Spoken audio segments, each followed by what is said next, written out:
Cooperation movement, non cooperation movement असहयोग आंदोलन, ठीक है।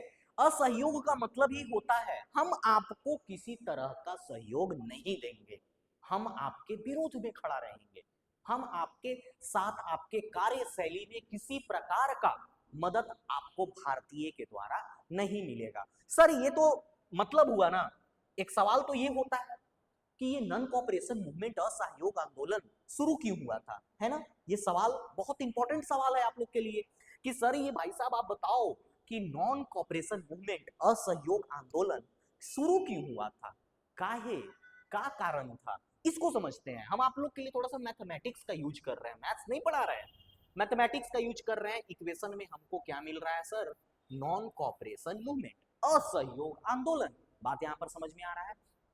अब सर इस बॉक्स में, इस बॉक्स में क्या है, ये दोनों बॉक्स में ये देखिए यहां पर जालियावाला है, जालियावाला बाग, ये घटना 13 अप्रैल 1919 सबको पता है। और यहां पर है खिलाफत मूवमेंट, खिलाफत मूवमेंट अली ब्रदर्स के द्वारा शुरू किया गया। ये सब हमने आपको पीछे भी जस्ट बताया है, ठीक है। अब आइए जालियावाला बाग में होता क्या है, ये भी हमने आपको जस्ट पीछे बताया है। तो जालियावाला बाग इंसिडेंट और खिलाफत मूवमेंट का, इन दोनों का संगम होने के बाद क्या बनता है, नॉन कॉपरेशन मूवमेंट। यानी सर हम ऐसा कह सकते हैं कि असहयोग आंदोलन का मुख्य कारण, मुख्य वजह क्या बनता है, जालियावाला बाग बनता है और खिलाफत मूवमेंट बनता है। इसमें कौन थे, इसमें लोग जो एसोसिएटेड थे यानी संबंधित लोग थे वो कौन थे, इसमें हिंदूज थे, सिख थे, आमतौर पर। खिलाफत मूवमेंट में कौन थे, मुस्लिम्स थे। इनका इशू था, मुस्लिम लोग का इशू था, क्या था हम आप लोग को बता चुके हैं, जस्ट एक क्विक रिवीजन। जैसे कि ऑटमन, ऑटमन इंपायर टर्की में खलीफ, हमने आपको बताया खलीफा, खलीफा और कैलिफ, कैलिफ ये एक स्पिरिचुअल गुरु हुआ करते थे मुस्लिम लोग का। जब फर्स्ट वर्ल्ड वॉर खत्म हुआ सर, फर्स्ट वर्ल्ड वॉर खत्म होने के बाद ब्रिटिशर्स ने ऑटमन इंपायर पे और कह सकते हैं टर्की वाले रीजन पे अपना वर्चस्व दिखाने लगा और खलीफ को, खलीफा का इंसल्ट हुआ, खलीफा के पोस्ट को इंसल्ट हुआ। इसके वजह से भारत के जितने भी मुस्लिम भाई थे वो लोग ब्रिटिशर्स के खिलाफ आ गए। और आपको इसका कहानी तो भली भांति पता है कि क्यों जालियावाला बाग एक खोलता हुआ गुस्सा लोगों के अंदर था। तो ये जो दोनों गुस्सा था लोगों में, यही नॉन कॉपरेशन मूवमेंट का उद्गारण का कारण बना, rise of non cooperation movement. यहां तक बात समझ में आ रहा है। अब सर इस मूवमेंट को एम के महात्मा गांधी ने एक अच्छा अपॉर्चुनिटी समझा। क्या अपॉर्चुनिटी समझा, इसको एक अच्छा अवसर समझा। किसको समझा इनको, इन लोगों ने अपना अवसर, इसमें हिंदू प्लस मुस्लिम टाइज को इन्होंने सोचा कि एक बहुत अच्छा अवसर है हिंदू और मुस्लिम दोनों को एक साथ एक पटल पे लाने के लिए, क्योंकि हिंदू के साथ भी गलत हुआ है, मुस्लिम के साथ भी गलत हुआ है, और हम लोग नॉन कॉपरेशन मूवमेंट को लॉन्च कर दिए। बात यहां पर क्लियर है, आगे बढ़ते हैं। ये इसका रेप्लिकेशन देखिए, जालियावाला बाग मैस्केयर और खिलाफत इशू बना, यानी जालियावाला बाग हत्याकांड और खिलाफत आंदोलन के बाद शुरू किया गया। इसका नेचर कैसा था, क्या चाहते थे लोग, चाहते थे क्या कि लाठी लेकर के खून खराबा करके और हम लोग ब्रिटिशर से बदला ले। मुस्लिम चाहता था क्या कि हम लाठी उठा लें, गड़ासा उठा लें और ब्रिटिश के कपार फाड़ दें, नहीं, ये ऐसा कतई नहीं था। क्यों, क्योंकि ये मूवमेंट जो है महात्मा गांधी के द्वारा शुरू किया गया था, and Mahatma Gandhi do not support भैया अहिंसा, ठीक है। ये मतलब ये मूवमेंट कैसा होगा सर, ये मूवमेंट कैसा होगा, ये मूवमेंट होगा नॉन वायलेंट। कहने का मतलब अहिंसात्मक तरीके से स्वराज का, स्वराज को अपनाना, स्वराज की डिमांड कर रहे थे, यानी स्व शासन, यानी सेल्फ रूल, स्वराज की डिमांड, ठीक है। तो नॉन कॉपरेशन मूवमेंट का अगर कोई पूछे आपसे उद्देश्य क्या रहा, तो नॉन कॉपरेशन मूवमेंट का उद्देश्य यही था कि शांतिपूर्वक, किसी तरह का कोई होड़ हाला नहीं, किसी का कोई किसी तरह का एक बूंद ना गिरे धरती पे, हम लोग जो है शांति से प्रोटेस्ट करेंगे, धरना देंगे, स्लोगन गाएंगे और हम लोग स्वराज चाहते हैं, अपना राज चाहते हैं, सेल्फ रूल चाहते हैं। ठीक है, आइए आगे कहानी को देखते हैं हम लोग। कहानी में और क्या ट्विस्ट है। एक कारण है जालियांवाला बाग हत्याकांड 1919, ये कारण बना। रॉलेट एक्ट, हम लोग को पता है रॉलेट एक्ट एक रिप्रेसिव लॉ था, यानी कहने का मतलब दमनकारी कानून। इस दमनकारी कानून में क्या था? इस दमनकारी कानून में ऐसी बातें लिखी गई थी कि आपके मौलिक अधिकार भी नहीं सुना जाएगा, आपको जज के सामने भी पेश नहीं किया जाएगा। ब्रिटिशर्स के सिपाहियों को, ब्रिटिशर्स को लग जाए बस क्या कि आप क्रांतिकारी हैं, लग जाए बस। ऐसे मुंह नाक एकदम कोई साबुन 10 दिन से नहीं लगाया है, एकदम करिया मुंह बनेले है, तो अगर उसको लग गया कि जो है क्रांतिकारी है, बड़ा बड़ा बाल है इसका, ठीक है ना, मुंह नाक मुंह थोथुन बढ़िया नहीं है, तो उसको लग जाए बस कि आप जो है क्रांतिकारी हैं, आपको बिना जुडिशियल रिव्यू तो बहुत दूर की बात है, आपको जज के सामने पेश बिना किए आपको जेल के अंदर डाल देगा। इसीलिए इसको दमनकारी कानून भी कहते हैं। खिलाफत का मूवमेंट क्लियर है, कोई दिक्कत नहीं, अरे हाँ ना बोलेंगे। एक्सप्लॉइटेसिव इकोनॉमिक एक्सप्लॉइटेशन यानी आर्थिक शोषण, टैक्स ऊंची ऊंची कर लगा दिया, ठीक है ना।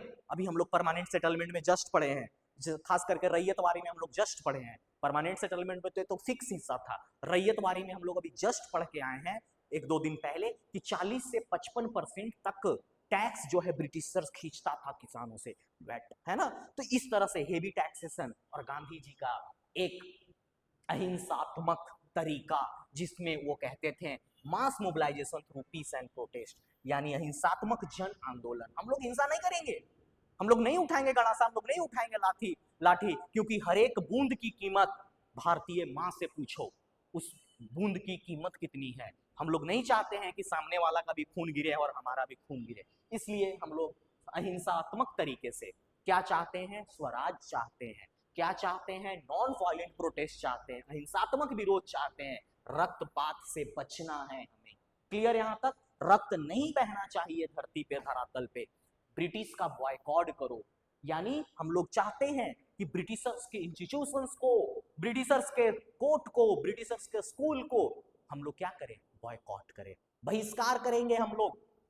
और हम लोग क्या करेंगे, स्वदेशी को बढ़ावा देंगे। ये सब तरीके हैं गांधी जी के असहयोग आंदोलन का।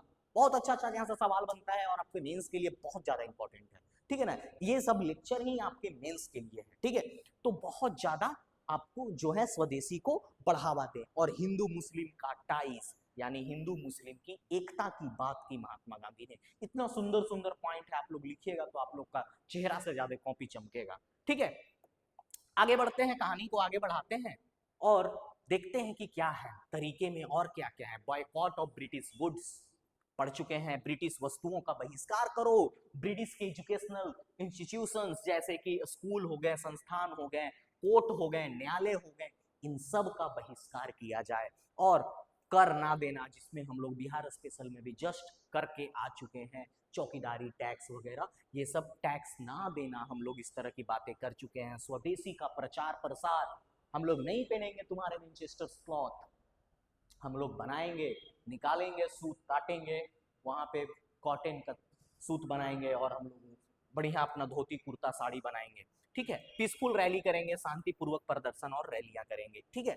चलिए, महात्मा गांधी में मुख्य लीडर कौन थे इस महात्मा गांधी के मुहिम में? खुद महात्मा गांधी। ये क्या करते थे, ये नॉन वायलेंस स्ट्रैटेजी के साथ काम करते थे, अहिंसात्मक रणनीति। जवाहरलाल नेहरू यूथ में हमेशा से प्रेमी रहे हैं, यूथ उनको हमेशा बहुत अच्छा से उनको रिस्पॉन्स करता था, यूथ को अच्छा से वो समझाते थे। तो जवाहरलाल नेहरू जो है यूथ यानी युवाओं को संगठित करना, गांव गांव जाकर के, शहर शहर जाकर के, घर घर जाकर के मंच तैयार करते थे युवाओं का।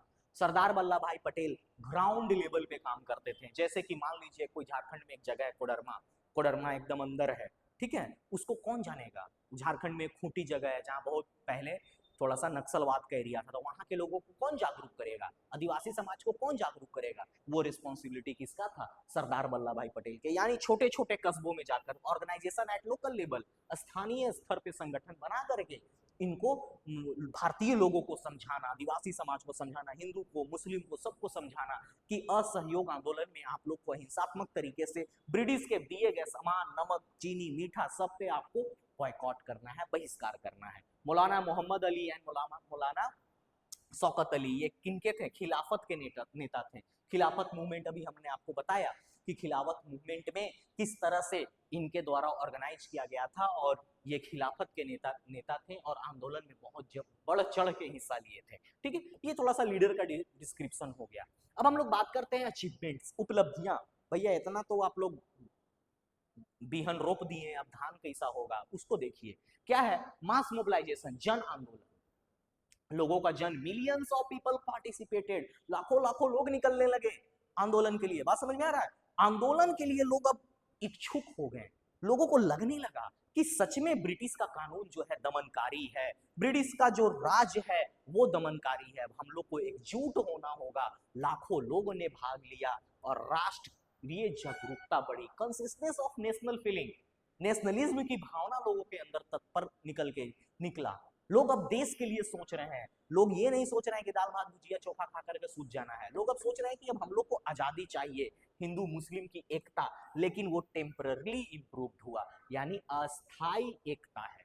अभी तुरंत दोनों के बीच में विवाद होगा, है ना, तुरंत विवाद होगा इन लोग का, तुरंत कभी अलग कहेगा, मुस्लिम लीग कहेगा कि हमको भैया सेपरेट इलेक्ट्रोड दे दो, हमको सेपरेट इलेक्ट्रोड दे दो, हम अपने से चुनाव, हम प्रतिनिधित्व करेंगे तो सिर्फ मुस्लिम वोट करेगा, इसी के लिए मुंह फुलाएगा इन लोग। तो अभी इसीलिए एक वर्ड यूज किया है टेम्परली, ठीक है ना, यानी अस्थाई, थोड़े देर के लिए। ठीक है, गांधी जी को अनडिस्प्यूटेड लीडर रहे, गांधी जी अद्वितीय नेता बने, ठीक है ना, गांधी जी को किसी तरह का अभी तक कोई दाग नहीं लगा है। 1900 बस एक बार मोतिहारी वाला केस अगर भूल जाए यहाँ पर कि उनके ऊपर केस किया गया था, फिर रातों रात केस वापस भी ले लिया गया था, तो वो तो एक छोटा सा हिस्सा था, लेकिन अभी तक गांधी जी क्या है? अनडिस्प्यूटेड है, बोलते हैं ना कि बेदाग है, टाइड से एकदम धुए लायल है अभी। कारण क्या है कि इतना अच्छा मूवमेंट चल रहा था, इतना अच्छा प्लानिंग था, तो भैया इस मूवमेंट को पीछे क्यों खींचा गया? Yes, Chauri Chaura incident. Chauri Chaura UP में जगह है, प्यारा सा जगह है, यहाँ पर एक छोटा सा थाना हुआ करता था जिसमें से 10 से 12 पुलिस मेंबर थे। यहाँ पर जो लोग थे गांधी जी की अवहेलना की, गांधी जी ने कहा था कि हम लोग अहिंसात्मक पूर्वक कार्य को करेंगे, ये आंदोलन किसी की एक बूंद भी धरती पे नहीं गिरनी चाहिए, ये बात उन्होंने कहा था। लेकिन यहाँ के लोगों ने इस बात को नकारते हुए 4 फरवरी 1922 में 7 से 8 पुलिस वालों को जला दिया, बाकी लोग घायल हो गए, थाना जल गया। तो गांधी जी का एक स्टेटमेंट निकला, एनसीईआरटी क्लास 10th में लिखा हुआ है कि I am calling of the movement because I do not want the blood said, है ना, मैं किसी तरह का रक्तपात नहीं चाहता हूं, इसलिए मैं इस आंदोलन को पीछे खींचता हूं। हमारा उद्देश्य था, the motto of my movement was very very non violence, हमारे जो दृढ़ संकल्प थे वो क्या थे कि हमें अहिंसात्मक रहना है। ठीक है, अहिंसात्मक रहना है। आपने क्या किया? यू हैव डिड वायलेंस, उठ गए गटारा लेकर, लोहा लेकर के, पत्थर लेकर के आग लगा दिया, ये सब तुम लोग क्या किया है? ये सब तुम लोग अच्छा काम नहीं किया है, इसलिए हम मूवमेंट को क्या कर रहे हैं? आंदोलन को पीछे खींच रहे हैं। गांधी जी ने अहिंसा में विश्वास रखा, लेकिन आंदोलन को फरवरी उसमें स्थगित कर दिया गया। ठीक है, अब इससे भाई गरम दल वाले बहुत नाराज हुए, क्योंकि सब काम किनका था? गरम दल वाले ही का था।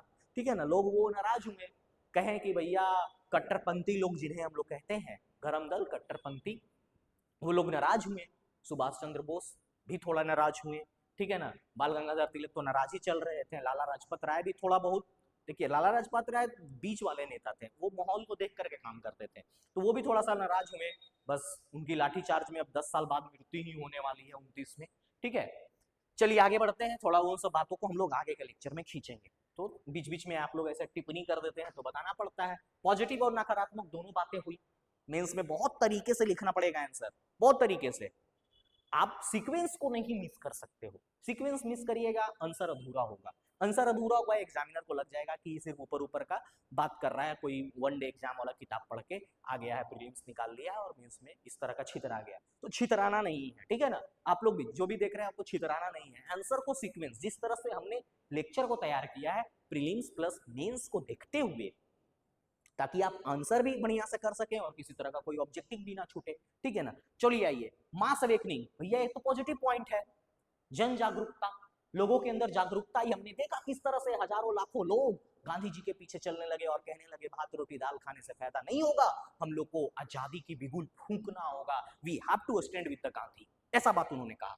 उसके बाद स्वदेशी को बढ़ावा, स्वदेशी की बढ़ावा होने लगी। गांधी जी ने कहा कि चरखा निकालो, सूत काटो और खुद की अपनी देसी अंदाज में कपड़े को बनाओ, ताकि ब्रिटिशर्स जो हैं उन्हें लगने लगे कि इंडिया जो है वो कमजोर नहीं है। ठीक है।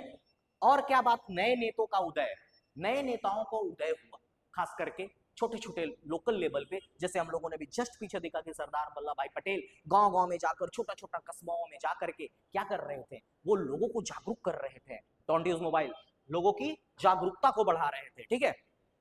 तो यहीं पर इस तरह के छोटे छोटे लीडर्स जो हैं वहां से इमर्ज हुए, बाहर निकले। ठीक है। गांधी जी की नेतृत्व की क्या बढ़ी, समक्षा मजबूती, गांधी जी का लीडरशिप बहुत ज्यादा कंसोलिडेटेड हुआ, बहुत ज्यादा अच्छा उस समय से पिकअप पकड़ा। ठीक है ना, क्योंकि गांधी जी यहाँ से मास लीडर और नेशनल फिगर बनने जा रहे थे। Movement fail to achieve immediate swaraj, swaraj तो नहीं मिल पाया जिसकी बातें हम लोग कर रहे थे, स्वराज प्राप्त नहीं हुई। उसके बाद कुछ घटनाओं में जनमाल का नुकसान, ये निगेटिव पॉइंट है हमारे लिए भी, ब्रिटिशर्स के लिए भी, हम लोग की तरफ से भी, जो आग लगाता है उसकी हाथ भी जलते हैं। ठीक है। स्थांगन के कारण स्थायी पीछे हटना पड़ा, टेम्पररी बैक पीछे खींचना पड़ा मूवमेंट को, क्योंकि भाई इस तरह का आप कांड कर दिए। गांधी जी का स्टार्ट किया हुआ मूवमेंट था, गांधी जी ने कहा कि call off the movement, I do not want in the blood to be shaded on the earth, हम धरती पे एक बूंद का खून नहीं देखना चाहते हैं, इसलिए तुम क्या करो, मूवमेंट को वापस ले लो। सम एक्सट्रीमिस्ट फेल डाइल्यूटेड, कुछ कट्टरपंथी असंतुष्ट हुए, उनको लगता था कि भैया प्रेयर पिटीशन, 3P आप लोग को पढ़ाया ना जी, 3P है ना, प्रेयर पिटीशन हम लोग को करने से कोई काम नहीं बनेगा, हम लोग को क्या करना पड़ेगा, हम लोग को आंदोलन करना पड़ेगा, लेकिन साथ में इसे पीछे पिस्टल खोस कर आंदोलन करना होगा, कि जहां आंदोलन में थोड़ा बहुत इधर उधर हो, धाए धाए सिक्सर के 6 गोली छाती में, है ना, इस तरह का काम हम लोग को करना होगा। ये छोटा सा समरी है, आप लोग देखिए इसको, आगे बढ़ते हैं, फिर डेट वेट है इसमें, आप लोग देख लीजिए ध्यान से। ठीक है, छोटा सा ही समरी है, फिर हम लोग नेक्स्ट अब शुरू करेंगे साइमन